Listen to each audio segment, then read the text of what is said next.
आमची सगळ्यांची लाडकी स्वर्धा, आज तुझा वाढदिवस. फक्त तुझाच वाढदिवस नाही, तर आईचा पुन्हा एकदा आई झाल्याचा, माझा पुन्हा एकदा बाबा झाल्याचा आणि स्वरालीचा ताई झाल्याचा वाढदिवस. आणि गंमत म्हणजे माझ्यानंतर या घरात तूच शेंडेफळ ठरलीस. मागच्या पिढीत मी आणि जोशी परिवाराच्या पुढच्या पिढीतली तू शेंडेफळ. तू अगदी भारी खोडील, पण तितकीच जबाबदार आहेस. ज्या वयात मुली फक्त पुरणपोळी खातात, त्या वयात तू लॉकडाऊनच्या काळात कणकेत पुरण भरून चक्क पुरणपोळी केलीस. याचा सगळ्यांना कौतुक वाटते. खरंच अगदी सुगरणीच्या हाताची चव घेऊन आणि मुख्य म्हणजे खाण्याची हौस घेऊन तू आलीस. स्वरूप नंतरची घरातली पोकळी तू भरून काढलीस, अगदी त्याच्याच रूपात. किती कमी वयात व्हिडिओ करण्याचं कौशल्य तू स्वतः प्रयत्नाने मिळवलंस आणि तुझा पॉकेट मनी स्वतः मिळवलास.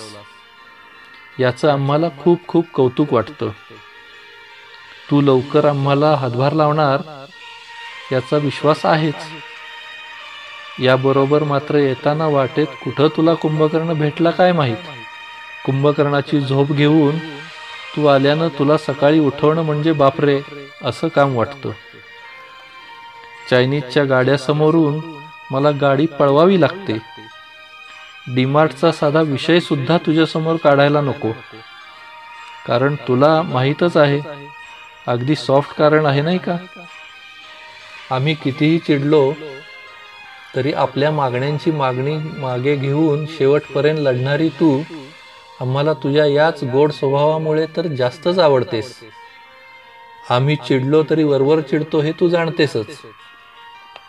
कितीही झोपलीस तरी परीक्षेच्या काळात मात्र रात्री उशिरापर्यंत जागून चांगले मार्क मिळवणारी, बऱ्याच मैत्रिणींचा मेळा जमवणारी उत्तम गुणी मैत्रीण.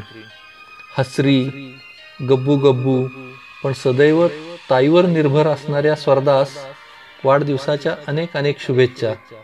आणि आशीर्वाद तर प्रत्येक श्वासाबरोबर आहेच.